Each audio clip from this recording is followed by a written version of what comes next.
There has never been a better time than now to come join the Bellisio Foods team. Bellisio has a new contract in place with plenty of awesome perks for their employees. From increased wages, access to the free health clinic, vacation after 6 months, and much more, Bellisio Foods is committed to putting their employees first. For more information or to apply, visit BellisioFoods.com/careers. Take advantage of these great new employee benefits and join the Bellisio team today. Visit BellisioFoods.com/careers to learn more.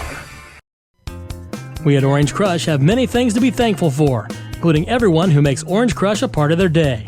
To show our thanks, Orange Crush, WKOV, and participating Save-A-Lot locations will be giving away Thanksgiving turkeys to dozens of winners because even though Thanksgiving celebrations still might look different this year, we know Thanksgiving favorites will still be a part of your plan. Visit GJPepsiContest.com/turkey to find out where you can enter to win now through November 18th. No purchase is necessary. See official rules for details.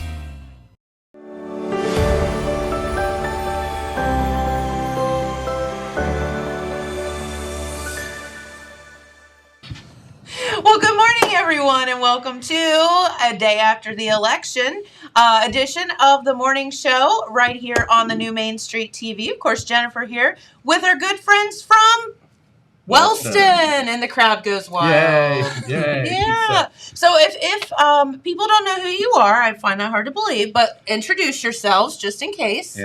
Anthony Brenner, Service Director for Wellston. Yes. And Charlie Hudson, the Mayor of Wellston. And I don't think that Anthony has suffered through this before, so welcome. Thank you. Do you know what we do to first-timers? I don't want to know. You probably don't. It's okay.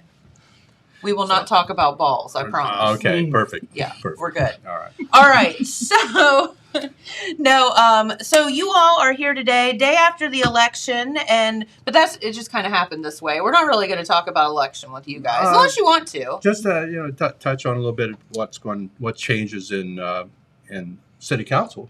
We actually will have a lady-dominated city council. We'll have four to three females versus males. You know, and we were talking off the air, and this is really true. Like, he's heartfelt about it. You're very excited about that. Oh, yeah, absolutely. With the addition of Teresa, Angie, and Maddie, we expect them to be more vocal and more engaged. And I think they'll challenge us, what council is supposed to do to the administration. You know, and think for themselves. Yeah, unlike absolutely. some of the ones that we have. Absolutely. Yeah, absolutely. We were looking for independent thinkers, and we think our goal is to govern the city as a group, not as a dictatorship. And I tried that, and they wouldn't name me dictator, so we're going to go ahead and do it the right way. So you backed off. Yeah. But these ladies will be great, and I think they'll fit in with the rest of the group. And I'm excited to kick off the next year with them. Yep. That's exactly right. And of course, Anthony, you've been service director now for how long? Going on 8 months. Going on 8 months. So what have been some of the, I guess, surprises that you've faced? I say in a good or way. Bad? So in a good way, I am shocked. Like, you don't know how much goes on in a city until you're involved in it. Correct. And how hard everyone works. We have some amazing guys on the street crew, the water crew. These guys work extremely hard. And you just don't realize it until you actually get to be involved with them on a daily basis. Thankless job. Seriously, thankless job. Yes. Yeah, if you've never seen a guy try to stop a leak at an 8-inch water line when it's 20 degrees out with his foot, you've not seen anything. Right. And that's, because most of our water lines, you have to work on them live because we don't have the valves that operate, and which one of the things that Anthony's taken a task to get equipment so we can start putting valves back in and exercise them and do it the right way. But right now, most of those lines are fixed while there's live water running through them. And that makes it really difficult for our water guys down in the hole. Serious tough stuff. It is. So, Jamie worked, my husband worked for a construction company up in Columbus, and they did that. That was one of their bags was the live water tapping of live lines. And he was like, it was literally one of the craziest things I've ever seen in my life. So kudos to you all for that. But yeah, so it's like the thankless job, like, people, all they want to do is complain. Oh, my water's out, or my water's murky, or whatever. But there's somebody down in a hole like and trying to fix that. And I think we communicate pretty well with folks now with Facebook and our web page and stuff like that. And actually, we get more compliments on our guys working now than complaints anymore. So I think we've made some strides. But the biggest thing is to tell people what's going on, so that if your water's not working, we're on it. This is what's happening. Look at this line. Sure. And they get it, and they sort of understand it. So our complaints are actually been minimized over the last couple of years. Well, communication's key, and you all are, I think very transparent through your posts and all of that, and that's how you have to be today. Well, but people appreciate that. Yeah, I mean, if you want to govern effectively, you need to let everyone know what you're doing and why you're doing it and how you're doing it and how you're spending their money, and because a lot of the complaints I heard early on is, well, you have all this money, but you're not using it. So we talk about grants all the time. We talk about how you have to match your money with grants. We talk about how much we're spending on the equipment. We're talking about, everything about where the money's going for the city. And I think they can see that we're doing everything we can to use their money properly. Very, very good. So, Anthony, what's been the most fun thing that's happened since you've taken over as service director? The most fun thing? Ooh. Careful. Yeah. That we can talk about here on the program. And it's kind of back to working with everyone in the city. I mean, I've enjoyed getting to know them, and the police department has been great. Those are some of the people you typically only see them when someone's having a bad day. Sure. But they do a lot of proactive stuff, and getting to work with the police officers and see the stuff that they do and the good they bring. You don't realize it until you're around them on a more personable level. So I've enjoyed working with the police a lot. Love that. Got to meet a lot of fun people, I'll bet, along the way. Yes. Yeah, that's good. So one of the things, speaking of the police department, one of the things that's new in town, since I try to bring new things down every time I come. We're so happy about that. Again, being transparent and talking about like cool stuff.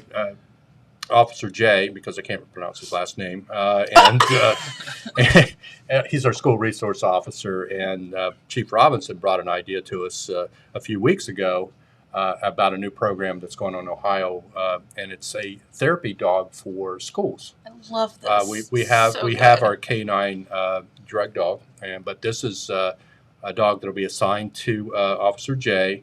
We will be the 13th, I think, police department in the state to have one of these, because going through the pandemic and all the trouble that kids have nowadays, whether we're not exactly the wealthiest city in the state, so we have a lot of kids that are underprivileged, I guess you would say. So they have a lot of issues with school. So we've got an English doodle, which I think it's a retriever and a poodle combo, and his name is Blue because he is a golden collar, and since blue and gold is the collar of Wellston, he's blue and gold. Yeah, Blue's in training right now. We've met him. He was up at the office, and I just thought it was a great idea that the Officer J had and the chief, and we supported wholeheartedly. We went to the school board. They welcomed Blue with open arms, and just another way that we partner with the city schools, just like we did. Love this program. We partnered with the schools last year, and Superintendent Bach to pave a street. They paid half, we paid half to get to the high school, to back way to the high school. So, if we're going to be a successful community, it has to have community civic groups, the government, and school systems all working together. And I think this is just another example of the schools partnering with us. But we're really excited to have Blue, and I think he's going to be not only for kids, but the stress on teachers nowadays. And so that's what he'll be trained for, and we're looking forward to getting him. And we think by January he'll be in the school system. His training will be finished. He'll be with the school system. Love that. Yeah. So, everyone loves dogs, right? Yep. I mean, except cats. Except for cats. True. But no, and what just a fun way to bring a little bit of joy and like stress relief to the kids and the teachers, and have a beautiful dog. Yeah. I think it'll be great for everyone concerned. Love that. Yeah. And God forbid there be any kind of tragedy or anything like that. Well, but of course he can be there for that too. Things happen, and now you never can tell nowadays what may occur, but we're a little bit better equipped now, or we will be in January, than we have been in the past. So that's so good. Yep. Yay, Blue! Yeah. Oh, I wonder, can he come here? Yeah, I'll have Officer J come to bring him down here once he's finished with his training. That would be great. Because I'm sure James needs a lot of stress relief sitting over there behind the board. He does. So he has to deal with me every day. So, No, yeah, absolutely. We'll get him down here. That's No awesome. worries. No, I've joked here on the show that I'm going to have to start paying him like $50 a day because he's my therapist. Oh, there you go. Well, all right. I come in and I'm like, anyway, Yep. that's neither here nor there. So maybe we need a stress relief dog here. I don't know. But that being said, so what else? You guys are doing so much in the city and a lot of projects going on. And Phil was up here the other day and he touched on something that y'all are doing by the kind of a park. Yeah. And maybe some camping sites near the ball diamonds. Yeah, where we, as you know, we've got a $1.5 million project going on at the ball fields to expand through ODNR mine reclamation because the strip mines in Wellston's been there since way before I was born. So one of the ideas that Anthony came up with, and I'll let him talk about it, was there's a lot of property that we have that it's forested and underbrush and that's around where those ballparks are. So he reached out to the school system, and again, another thing where we're sort of partnering on for them to clean their side and us to clean theirs. But Anthony, I'll turn it over to you to talk about that. So this started out actually from a complaint is what started it. Children travel. Yeah, children travel through these woods, and there was homeless activity and some drug activity, which is what led us down in there. But once we got there, we're like, this is really beautiful land. It's right up against the lake, very pretty, overgrown, just not being used. So we reached out. We tried to get some people. We finally sold the timber. It's being sold. So the money we're getting from the timber is going to be what goes back into fixing the park up. We already started spending it. We're chipping the wood. We're cleaning it up now. We hired a contractor to come in and remove stumps. And so we're working on it. And hopefully, I mean, it's a big project. It'll take a while for a city to do a project like that. It's going to take us probably a solid year or so. But yeah, we're hoping to turn it into something nice down there. You know, and I think a lot of people, and I know this from having the restaurant, you know, you all host a lot of tournaments, like Little League tournaments, whatever. And because, you know, you're sitting there and all these teams start coming in and you're like, where are you coming from? Wellston. And I'm like, what?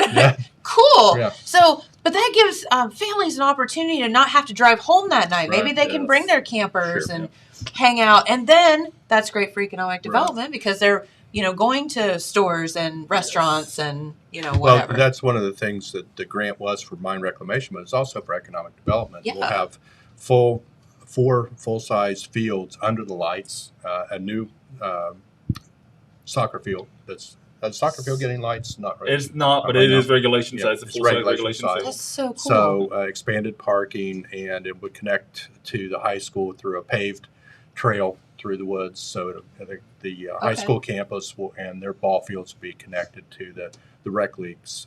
So it's been estimated that when we have a tournament, we'll bring about 1,200 people to town. So if we can give them a place to stay in town, I know it helps Jackson, and that's great. It helps the whole county, and that's the way we look at it. Anything we do that can help the county, it will help Wellston. Anything we do there will help the county, and it'll actually help Vinton County. We're closer to Vinton County than we are to Jackson, but it's more of a regional thing. Sure. And I think that's one of the reasons why we got the grants, and those folks do a great job managing it. So we just thought that this would be a perfect add-on, and it's not costing us a lot of money because we're selling the timber and putting it back into developing the land. So, yeah. So kind of a circle. Yeah, absolutely. Win-win for everyone. Yeah, absolutely. Yeah, absolutely. So. Well, good for you. So he's just doing that little project. Yeah. Well, we sometimes we get out over our skis because we take on too much stuff. I mean, we had that conversation about a couple of weeks ago. It's like, man, we got a lot of things going on. We may want to take a breath here. We may need to take a beat and step back and get something put done. on the brakes. Yeah. But no, I mean, you're in this job for a short window of time, and you want to try to accomplish as much as you can, but you also want to do things that set the stage for the next folks in, so that you're looking at it out 10 years rather than 10 days, and do things that they're for the long term. And a couple projects we're working on is a grant for the finish repaving Broadway Street from where the state picked up on 327 out to the end, and New York Avenue, and redoing all the utilities underwards and repaving and sidewalks on top. It's a $6.5–7 million project. Holy moly. That we're working on grants for. That's a long stretch of road. You don't realize it. It is, but it's something needed, and our objective is try to repair or replace all the roadways into town. Whether Broadway, you cut into town from 93 up past the old slaughterhouse. And then we're going to pave 10th Street, which comes in off from Mulga Road. That's an artery into town. The bridge is almost completed on what I call Scenic Highway. I don't know when they changed it to Wellston Park Road, but the bridge is almost ready to reopen there. Yeah. And then we're going to pave 2nd Street past Dr. Jones' house so he can complain about the speeders. He told me not to do this is because people speed past his house. He was just kidding. But so we have some paving projects going on that's going to come in next year. We built into our budget, and what we're doing is we're taking a look at what we have in the bank and how to best spend it to impact the most people. So we have a lot of grant projects going, and we're applying for more. One of the things I'll let Anthony talk about a project he and Mindy are working on Ohio Avenue. So. So we already got the large portion of the grant is through ODOT. We got a large portion of the grant to repave, expand the street all the way from Ohio Avenue, from the Kroger's building, which is, what is that, 8th Street? 8th Street. All the way up to 2nd Street. Yeah. Expand it, new pavement. And we already got that part of the grant approved. It was $685,000, I think the number was. Yeah. And then we just applied for the second part of the grant through ODOT, through the TAP program, which is to redo the sidewalks, curbs, putting period lighting and stuff like that. So we're in the first phase of that process also to get that money. Yeah. So to redo that's whole the downtown historical district. Yeah. So, and we have some. We can't announce some things, but going on in the old Kroger building, should have a tenant there relatively soon. I can't announce that yet. Got a couple other businesses going to open up downtown. And then our Christmas treats on Wellston Streets comes back. I was going to ask you about that. So, obviously the Rona did us all in, for a year or two of not being able to do anything fun. Yep. So I was going to ask, are you going to be able to pull that out this year? And full steam ahead. Yeah, absolutely. We'll be back on December 4th. I think the Lions will have their Christmas parade, so Santa and the Grinch will come to town. And but we'll do from 10 to 6, and then we're doing a $500 cash raffle.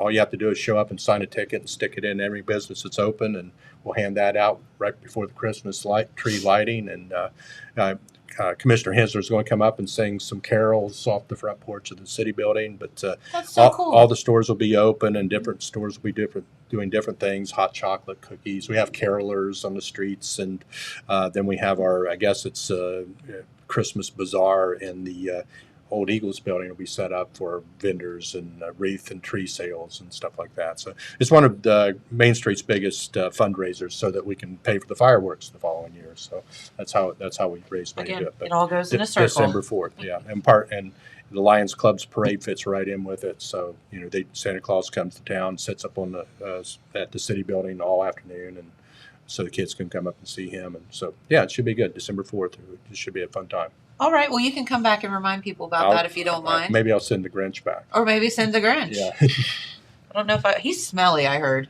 He bathes occasionally. Does he? Yes. Well, could you ask him to bathe before he comes up here? Absolutely do so. I don't know if you guys noticed, but Elf is in the window downstairs right I did now. see him as I was walking by. I haven't seen the Elf yet. Skipping Thanksgiving. Is he just going right straight to Elf? Okay. Yes. Good. Yeah, he's definitely down there in his tights. Yep. Hey, speaking of, this has nothing to do with you guys, but no, I decided I was gonna just take a walk through town yesterday, just to get some air and whatever. And so I was walking through town and saw Elf, but walked by the Marquee, and I was so blessed to see Bob Eisnagel in there, and he has his show in there right now. And so I got a personal tour. Oh, nice. And it is amazing. If you all haven't been to the Marquee and seen Mr. E's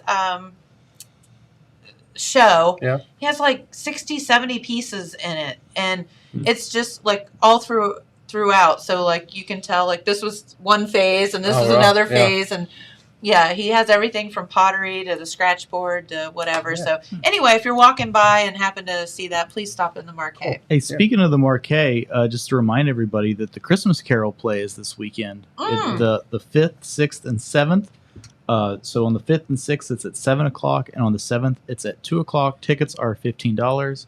And it is going to be hilarious. It looks really funny, so definitely check that out if you can. So you guys have to come. Yeah.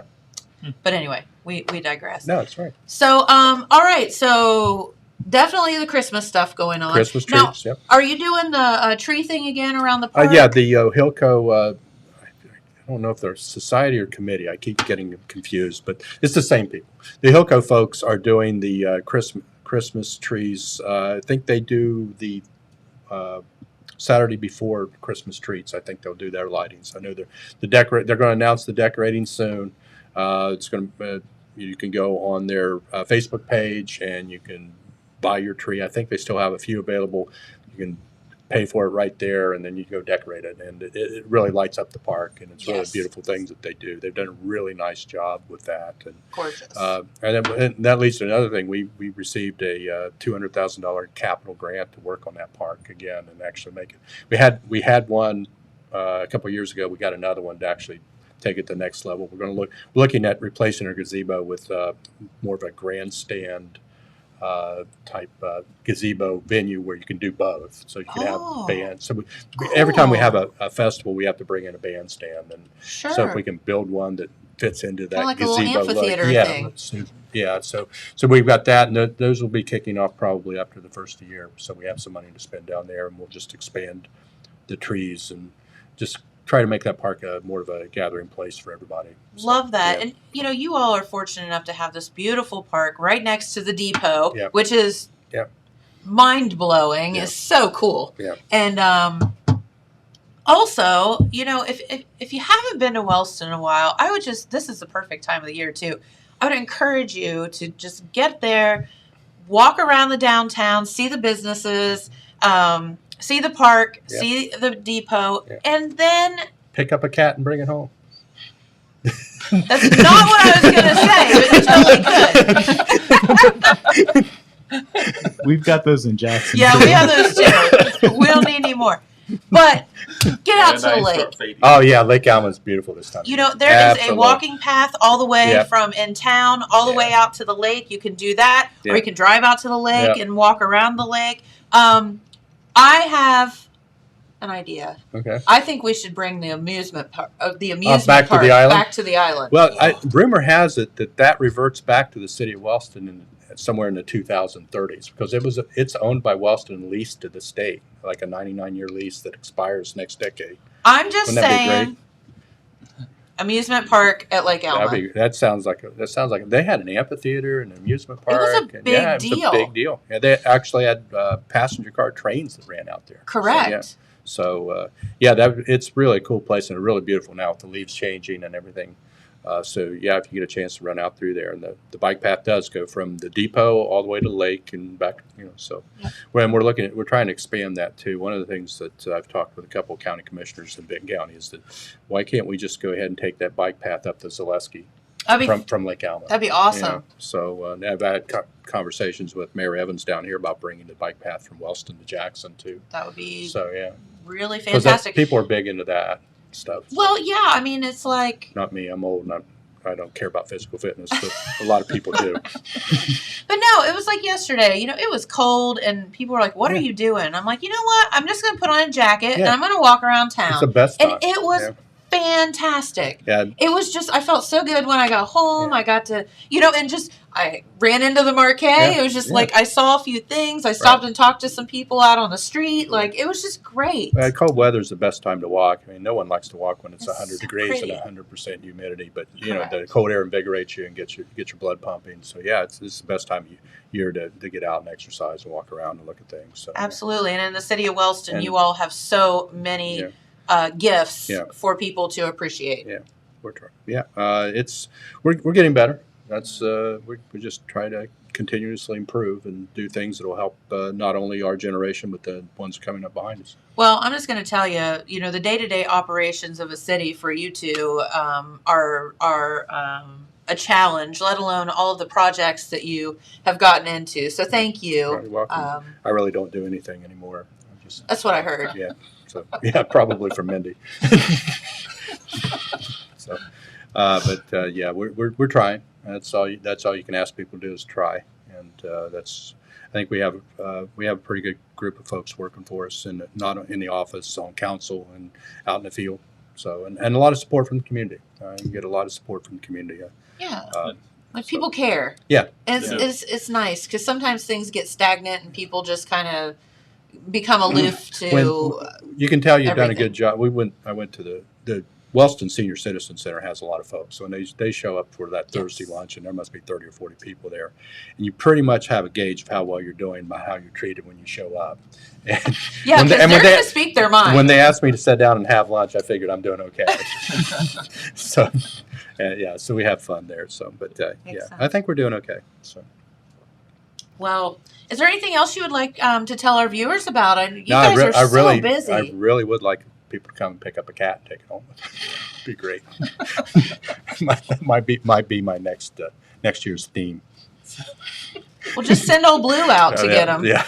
No, I'll have to send the other one out. Blue's a therapy dog. Blue is taught to be kind. Yes, yeah. Love everybody. I'm kidding, but I know that you folks have a cat issue. Yeah, we do too, and there's no solution. I don't know what the solution is. Well, the solution is to spay and neuter your animals. That would be fine if they belong to anybody. It's a very simple solution. It's absolutely, just, but just not done enough. Not done. Yeah.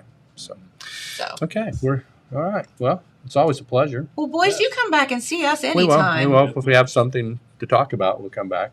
Or even if you don't, we don't care. Well, I was sort of like today. Really didn't have anything to talk about. Just thought, whatever. You guys have a lot of projects and have a lot of hats that you're wearing. So thank you. You're welcome. Thank you for what you do, and we appreciate you. Yeah. Well, we appreciate your giving us a forum to talk to folks because not very many people pay attention to what we say. So. Well, you're always welcome here. Thank you. All right. All right. Take care, Tim. You too. All right. All right. And that is, of course, our good friends from Wellston, Mayor Charlie Hudson. This door, out the back door. And Anthony. Well, listen, we don't care. You can just go for it. Excuse me. This is, as we say, low budget operation, so don't worry about it. All right. Let's go over your weather forecast and. Don't forget your Total Media Radio app. Is it all up and running now, or is it? WKOV is up. I'm not sure that the other stations are streaming right now. They're getting there. So, but look at all of the sun in the forecast. So that's fantastic. And they are calling for cooler temperatures, partly cloudy skies, highs around 50 today. For tomorrow, partly cloudy with highs around 51. Friday, sunny, highs around 51 for those playoff games and other things going on over the weekend. A little bit warmer as the weekend rolls on, but no rain in the forecast. Now, the one thing I do need to tell you about, though, is, as you can see, those temperatures of the lows, 29, 27, 29, 32, widespread frost overnight. So if you don't feel like scraping off your windshield every morning, please make sure that you cover up those windshields before you go to bed because you're going to be scraping in the morning if not. And get all your plants in because they're going to choke if not. All right. So, James, tell us what we're doing now. Well, you've got the Jackson County election results there in front of you. If you want to kind of touch on a couple of the highlights. Yes. And then we'll kick it over to Pete, Phil, and Jeff Thacker from last night, and they will give us the full rundown of the election results. Okay, very, very good. And you said there was a little hiccup with the announcement of, was it the school board? Yeah, the Jackson School Board. I may have accidentally muted Pete and Phil's microphone when they were reading that last night. So in our video, it kind of glosses over that part. We'll take care of it. Yeah, I apologize. So let's make sure we read those. No worries. So I'll kind of just hit some of the contested races here in the county. In Jackson County, for your council at large, because that was a contested race, looks like our voter turnout in Jackson County was just a little over 19%. So I don't know about that, but so council at large in Jackson, there were 3 to be elected with 7 folks running. Looks like current council person Marva Colby, current councilman Brett Foster, and then John Ondera were elected. And John Ondera has been a past councilman, but was not a current councilman. So those three will take over for council at large. Again, Marva Colby, Brett Foster, and John Ondera. Had a couple of, the interesting thing about this, I feel like, had a couple of write-in candidates, and the write-in candidates did pretty darn well. So that been interesting to see if had they been on the actual ballot, what would have happened. For your, let's see, I'm looking through your contested races. We talked about the township trustees. In Bloomfield Township, that was the one where there was all the craziness going on that Pete was talking about yesterday. It looks like Richard Irwin came out on top for your Bloomfield Township trustee there. And I know in Franklin we had quite a lot of people running. It ended up being very, very close there. Looks like our good friend Scott Fraley came out on top there. And there were, 5 or 6 people running for Franklin Township. So many of you know Scott from West Virginia Electric. So out there. Then we get on to Jackson City School Board. We had 4 people running for 2 seats. And here's where the microphone got muted. But current council person or current school board member Kim Harless was reelected with 1,096 votes. And then former teacher Bob Kite will be a new member to the Jackson City School Board. And he received 988 votes. Alice Smith, who is currently on the board, received 771 votes. And then Maureen Pucker, 536 votes. So new school board member Bob Kite and current school board member Kim Harless will be sitting on the board starting, I guess, would that be next year, or like the beginning of the year then? I don't know when they take office. Sorry about that. So something kind of fun in Wellston happened. One of the write-in candidates actually won, and that was John Jackson, right? We think. So there were 3 to be elected, 5 people running. So the new school board, or the school board members, will be Terry Gill, Roger Rader, and John Jackson. Let's see. City of Jackson fire levy, for the levy, 455 against 295. So that passed. Let's see. And then oh my goodness, did it finally happen? Yeah. Pick me up off the floor. A liquor option in Oak Hill passed. Holy moly. Okay. Yeah, there was a liquor option in Oak Hill, and Oak Hill has been notoriously dry for, well, since Prohibition. Since ever. So yeah, there was a carryout that had applied for a license and then a Sunday sales license, and yeah, that got voted in 128 to 50 and 119 to 58. So that's kind of what happened there in Oak Hill. Wow. That kind of paves the way for more, I feel like, folks to apply there in Oak Hill. Yeah, I mean, that only people that lived in that section of town were able to vote for that. Mm-hmm. So that probably played a role in it as far as being open to the village as a whole. Yes. So if you you have to be in that precinct to be able to vote. I'm trying to look to see if there was anything else. But anyway, we'll let Pete and Phil. Phil, and Jeff are going to read everything except for the Jackson School Board. The Jackson School Board. And again, I apologize. Yes. That was James, my mistake. You're amazing, so don't you apologize for a thing. You can see the results on the screen, but you can't hear Pete. There you go. Hey, listen, it makes it interesting. So, all right, well, let's head on to the election returns from last night, and I want to thank James and all of the gang at Total Media for spending their evening reporting the election returns and keeping us all informed. So let's head on over to last night's coverage.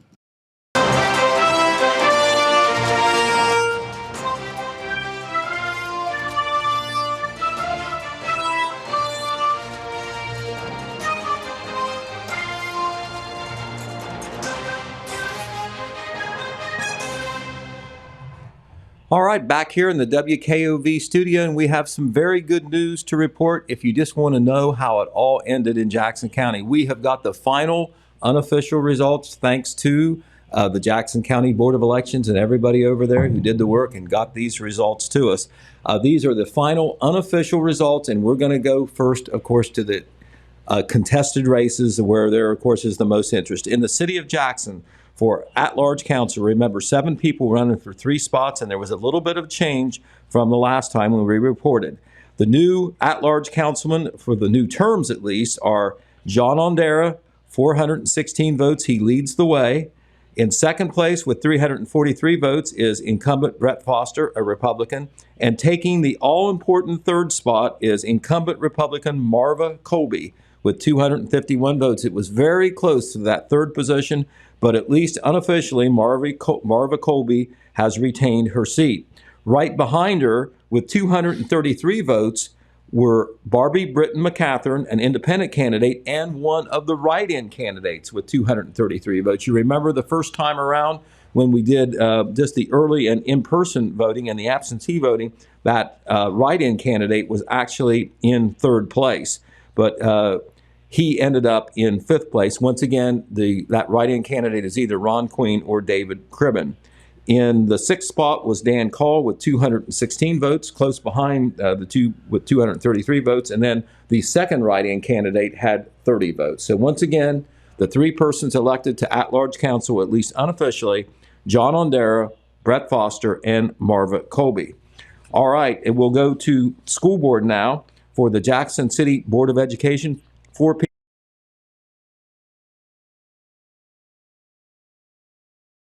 with 627 votes. Roger Rader, who had been first in our first accounting, fell to second, but he will be a new school board member returning to the school board after a number of years not being on the board. He gets 602 votes, just 25 fewer than Terry Gill. The third person elected is a write-in candidate, and we have every reason to believe that it's John Jackson. 598 votes, his name not on the ballot, but we know that the second write-in candidate, Nathan Mollahan, stopped actively pursuing the election several weeks ago. So we think that the 3 people elected in the Wellston City Board of Education are Terry Gill, Roger Rader, and John Jackson in that order. Jennifer Ousley Pittman, who was the incumbent, one of the incumbents along with Terry Gill, she was 4th with 449 votes. In 5th place was the other write-in candidate, we believe, Nathan Mollahan, with only 15 votes. All right, for the